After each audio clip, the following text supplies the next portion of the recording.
Okay, I just want to quickly show you my chefy tips for prepping kaffir lime or kaffir lime leaf.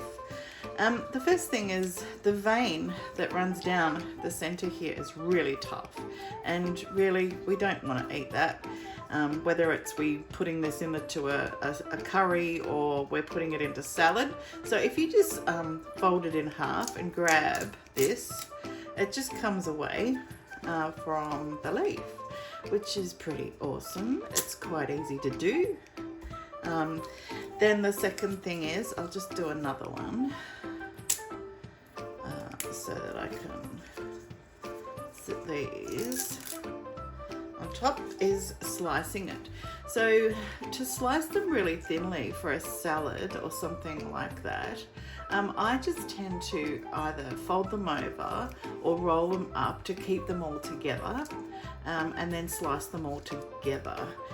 So holding it down and then using my fingers as a guide, I just slice super thin, because kaffir lime leaves are quite tough.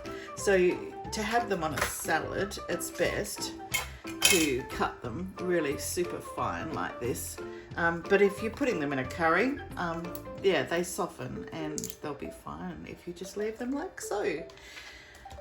Okay.